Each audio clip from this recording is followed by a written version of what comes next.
amateeka buli geared by big people in government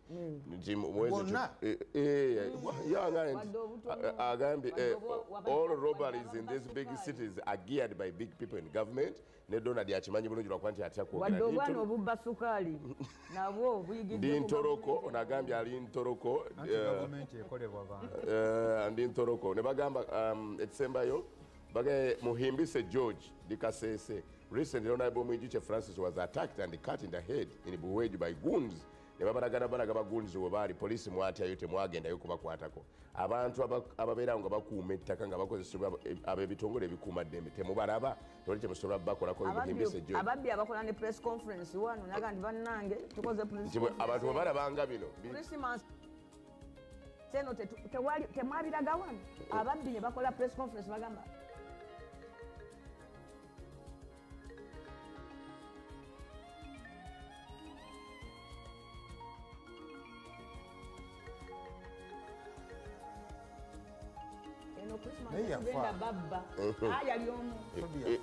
no but police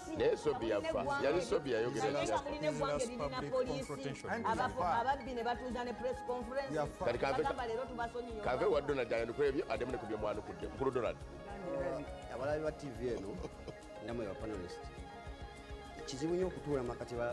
gabana byabufuzi n'otaseerera era ngezaako nnyo obutabusayo bano ababiri oli mu poliisi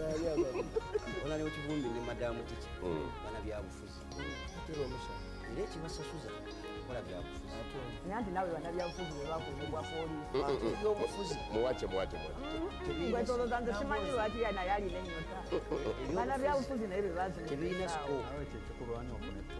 tebirina sikoopu okulimba wawamu okuwayiriza omwakwogera ebitaliiyo oliwo ebibuuzi wawulirako nti abantu bafuukanga kapa mu lutalo kibuzibuzi kitwaffe twali baana bato mwafuukanga ebiswa basinga babibuliza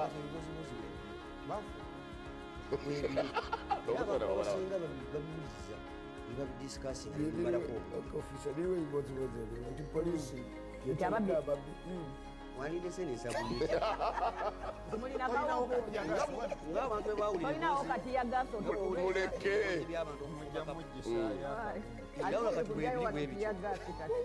bategeke poliisi ebalimu kituyisa bubi ensonga y'ebyokwerinda ate ogifunza n'ogifuula ensonga eripolito nogyewaniramu era singa owuliriza wano bababaka tuwuliddeemu tukoze tutya then what musooka muleke mukulu Donald naye gusa bulungi abatulaba saawa zino abataddeyo obudde bwabwe bafulume eggwanga bazinga emikono bafulumye mmwe bwowulira ebigenda mu maaso wano oyinza okulowooza tuli mu lockdown yabyakwerinda tewali kyenyeenya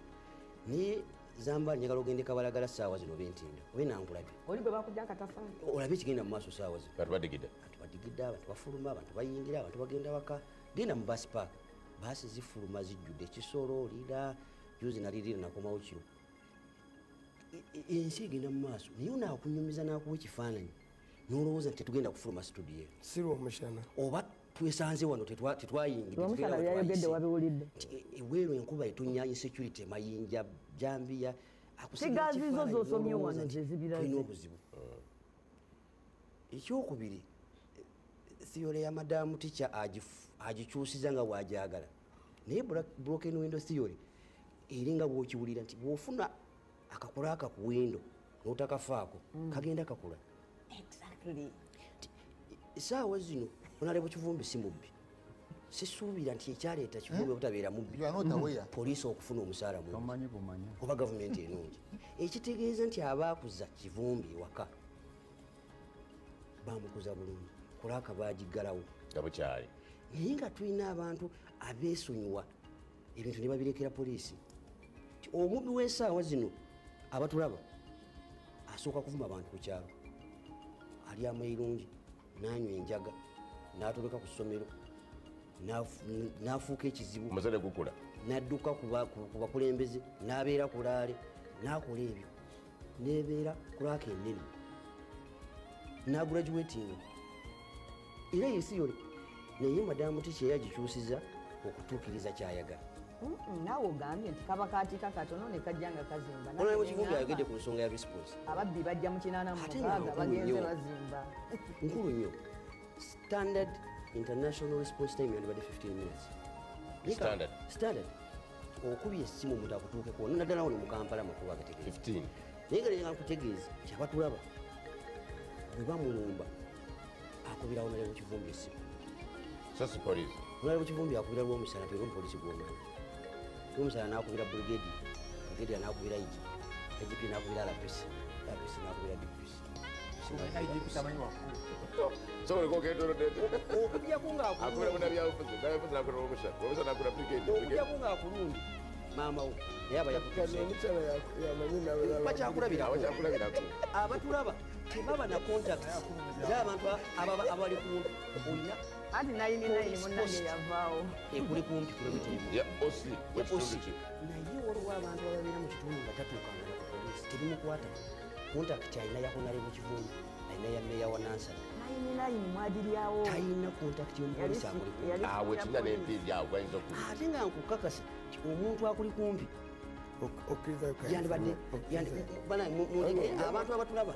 bawo message gyendeese kuba n'obudde bungi era n'enkya mwina laali Naawe gula pulogulaamu osobola wano. obudde bwange Naawe gula pulogulaamu wano ebyo bya poliisi. Wano waliwo ekyokusatu zambaali nkugaa nti ebintu by'okwerinda balina stakeholders bangi ono akubuulira obuzibu bonna naye n'atakugambayo omukulembeze w'ekitundu ate security ng'emukwatako atuuzo enkuŋŋaano za security okusomesa abantu ku byokwerinda ebiri person ti saawa zino n'okola operation zambaala ojja kusanga jambiya y'omuntu eri bweru embazi ziri bweru lumu baalumba omukazi e Masaka omusajja namuti ejambiya yange eriwo nti abaana bagitemeseza ffene eri bweru ebyokwerinda ebyandibadde nga biri mu nnyumba biri bweru omutemu oba omubbi wa wano byakolesa okukutemula oba okukuba obimuteera bweru n'amadaala n'ogateeka ku kisenge abandibadde bayambako mu kusomesa abantu babikyusa kifuula nenga okuyisaako ekintu kyabwe ate nga si bwe babuwulirizaamu naye twatuuka ddi wano wafaana breakdown of all systems amaka gafudde zikyaki zisomesa birala zizimba kyaki ez'empitirivu cultural institutions ziri ku kirala politicians bali mu byabo kusindika kyabo okugamba nti security tuli banange kiyinza okuweesa Kivumbi akalulu okugamba abantu b'Ebutambala tuli bubi era eyasooka okwonoona yona ali mu buyinza aveeko tutereere kimuweesa akalulu naye nga akimanyi ti si kituufu akugamba ekiri bweru enkuba etonnya tosobola kufuluma naye genda entinda saawa zino ndowooza kibonyabonya abantu waliwo ebikola ebyolubono ebirabikirawo ennyo kati okugeza makolo kavuma ŋŋambye ofiisi yatubulire ku kibinja ky'abafubutuka mu CPS ekyakibuko squad kyaddawa kiboozi ate nedda sijja kukkiriza kulimba nga era nkugambye ojja kuwulira biboozi bingi tibamuzibeko simulaga nti gireete naye zambaali njagala ogenda ku station otuuleko walina emyaka emeka bayide ono yakayingira mu poliisi omuntu nakuga nti ku kizibu kya security ba OC bavaawo wadde guest naye ate tatuli omuntu nareducinga era kyenkugambye nti kyetulaba kikyamaanyi kubano tekibasala tekibakwatako kubakuga nti ayagala kukola research ba OC bayamba Who are those people who are in charge of our country who are not giving us security? Not the what? OC ali mu kitundu ky'emukono akola atya tekimukwatako naye yaani kira takiiko No. ani OC w'emukono ekizibu kye The question is, naye responding no ayogera akola emirimu nja kukuwa tayagala abantu abawulira TV bafune information naye nga sisuubira nti nja kufuna obudde obungi sambaali nakubudde abantu abatulaba tewali achievement ya security wano mu Uganda etuukiddwawo poliisi yokka bayisibiriza era omuntu ajja onaga nti twajjako kino ne tujjako kino nga tetulina mukono gw'abantu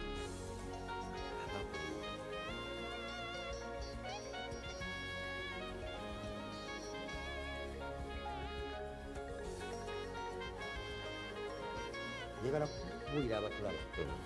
kuba insecurity beebakwatako okusinga security oya lwa munyindo wekulawo oteekwa okuteekako foundation security kikukakatako okufuna enamba ya osi kikukakatako okuteekako amataala kikukakatako okufuna baneighbors bo muteekwa okukola security meetings muteekwa okuuninga security mu kitundu nga mmwe nali mbuuza abantu ani azimba church n'emizikiti ne babwana mukulu ne baimaamu anabo kyabatuuze abantu ne babawo lwaki temuuninga poliisi nojagamba so omenya batekabula okukerera abantu benyini babeere part of police tubazimbire tewaliyo monopoly mu security tajjawona n'atulanga nti ffe tulina obukugu tulina emamba because insecurity eriwo n'obwonobeera naki akatambi koyisiza abantu betwakutte twabakwatira private camera y'omuntu ekitegeeza nti kamera yo etuyamba kano kakiiki twakoleseza private camera y'omuntu ezaffe zikolaki ekitegeeza nti olina kyozimba mu nsonga za security ogyeko okubulaminga police which is okay ogyeko okubulaminga gavumenti nga madamu ticha bwayagala okunyumirwa naye olina kyoteeka okukola kuba security onaakugambya RDC terina kala tewali gwe baga nti oli waki gulawo tukulumbe obudde buntu tesigaze eddakika ntono afanika ngende wa RSS kyendabimu nga shono tugiwumba twagala tetubeka okumanya ekiyinza okukolebwa kyo kyeki mu kaseera kano kubanga obwo butayimba tebunnakoma obwo bwendabire obupeevo bubakuba organized crime fena tukanyinza nti weeziri nga mmwe kiki ekiyinza okukolebwa katono nnyo nga sinnakuwa kikiyinza kukolebwa obulimba busaana kujongololwa era mbulina katono nnyo honorable Nambooze obadde osaba lisiti y'aba DPS y'aba agambye agenda kugifuna no njagala kulaba oba waliwo a correlation oba enkolagana makkati ga nepotism n'obumenyi bw'amateeka Kampala we businze okuba no Kampala we businze okuba olwaleero commandant KMPA Stephen Tanui ba DPC benina nina CPS kuliko Martin Okoyo nina Old Kampala erina Twala Stephen nina Kawempe erina Muwonge Stephen eya gundi that is Chira Road yeriko Lutambika kati no anti ogamba ndidde njagala tugatte ebigenda omanyi kibinnyo okufuna eggwanga n'oligattane ku mulimu gwakola gwakola omuntu teweesigamya bumenyi bw'amateeka ku ggwanga lyonna olw'ensonga abantu abazze ku street bwe bajja okukuba tebasooka buuza nti ono nkuba lw'omushana ono nkuba Nambooze kiiki ekwata omuntu ki omuntu yenna bisobola okuba ng'olaba ennamba esingako naye tugezeza bwe tutunuulira wa gye biri leero lwaki si tebiri eri ewalala eri bwogamba balw'omushana kale ekyo tuba tetulina kukola kyekiyinza okukolebwa balw'omushana bali ku community policing ewaabwe kyekiyinza okukolebwa naddala mu bitundu wama kyekiyinza okukolebwa naddala mu bitundu abantu gye batasobola kubeera na kamera nga afande bagaye nti noono bwe twakutte twakozesa private kamera ya muntu ojambo Fredi ekirekatunuulira ebitundu ebyo n'ekirala kye batugamba nti organized crimes zirina ne deployments mu security that could be true kuba ku luno bwe nagenda Namboole nasanga ababbi b'amasimu about 15 ne baŋŋamba bwe tukumanyi ne ku ofiisi tujjawo eyo tetukola ki tetugyetaaga naye twazze kukola so it means no they were telling me Namboole ne baŋŋamba tukumanyi ne ku ofiisi tutegeera tujjawo eyo tetujagala esimu yo eyange nti tebajagala naye bazze kukola ki bazze kukola no ne baŋŋamba naye weeberere kuba tuli baki tuli bangi yeyalira statement baŋŋamba tuva Kawempe naye weebereremu kuba tuli baki kakati ono research amala ono akakasiza bakolabula Muwanga Kivumbi yasangako nga weebuuza nga atamanyi era tuli baki tuli bangi kuba bwe bagendamu kandekeri aba uniform abankuuma mpiteko mu bantu bano manye ekituufu ekikola ekigenda maaso naye kimu tuzzeemu poliisi ezzeemu okukola ebikwekweto ebiwerako kuba tubadde tusirise emyezi nga 6 nga bino nga tebirabika kati no kakati honorable Nambooze bwe muba mubadde nga mwagala kiteeka ku levu nga mubaddemu n'omukono kuba mugamba birimu abanene ate muba muku banene nga muyinza okisusa ku level ya just petty crimes kituuke ku level ya politics ffe tugenda kukola kimu kumanaginga byetukola ki byetulabako bwe binaaba nga tubiyiyeeko amazzi ne bizikira mungu anaaba atukoze eki atutaasiza naye bwemuba nga temwagala ggwanga lyammwe kusukka wawe liri Kampala closing kuba bwe tunaakwata nga betugenza okukwata muyina ekigendererwa ekirala ekibalimu kuba tetumanyi bibabba gye bakola ki gye babitwala akasema bangaye nti Rwanda nnyo naba osiibwe tebakwata simu z'abaavu but they don't receive poor people's calls simanyi no kyesimanyi ey'omwavu erina ringtone yaayo n'ey'omugagga ekyo si kyekakasa kale onabumwaga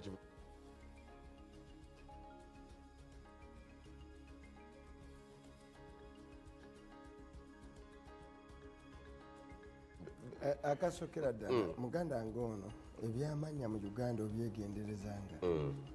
salimu sale sisaala naye kibuli tebyamanya bawulira ng'oli yeyise gundi leka kukiremerako nnyo nti oye mutuufu ndeetera ID kweriri atize kubulidde nti ebyamanya benkuwadde balina national ID ebyamanya mu Uganda tobibeerangako musali musale bengenda ekibuli tasaala kulanyusimula madamu kikyagenda kutegeera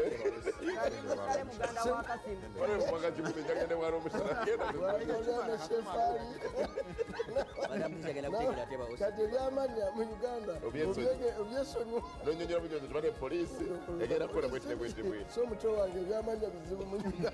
negosanga ekivumbi ayinza obutaba yeyi oba olina kugenda ku lulimi ayinza obutaba wangenge so nga naye nga ekivumbi naye nga tulina mu Uganda ebyamanya bizibu nnyo ekyokubiri ensonga ya poliisi bano bamanyidde key doctrine of police egamba nti police is public and public is police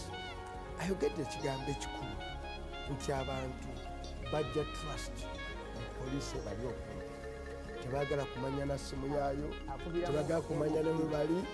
ne balowooza nti kati asobola obataasa okubira muwanga oba bemushana ndowooza that admission from a police officer nti abantu babajjamu mu obwesige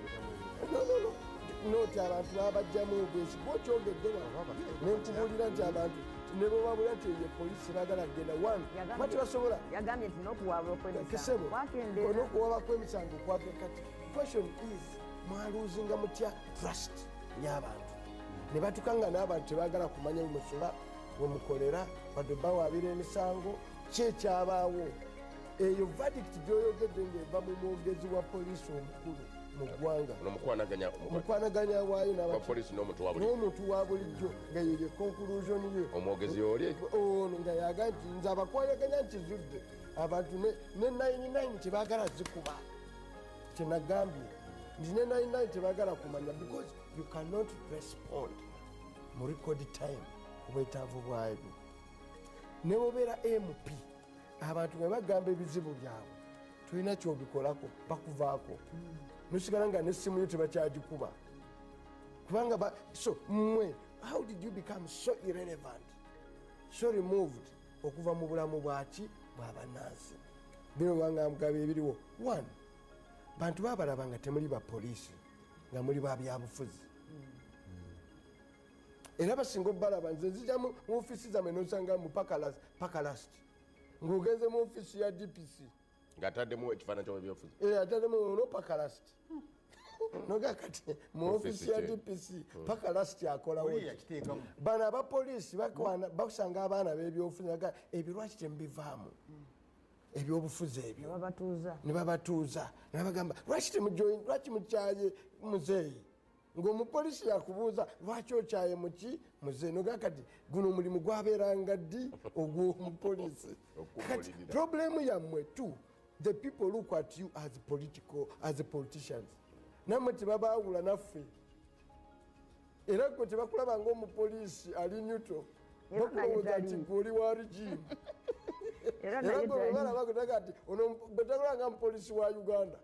balowooza nti oli omupoliisi wa Museveni and that's a problem kati ekyo bakitereeze bakyakolera as long as mwe muli poliisi y'abannabyabufuzi you a problem. Can we have a police which is a public and public is police? Yeah, beginning. Okay. So, kati wetwogerera mwe police yammwe si y'abantu mwe the public thinks nti muli police. Bayinza kweyubula batya? Police ya Museveni ne bwe mba mutaputa amateeka temugataputa. Tajja kuwa wefuwa. No, ngenda kuwa nkubuulidde nti the number one solution to muleke okubeera poliisi ya munnabyabufuzi yenna including a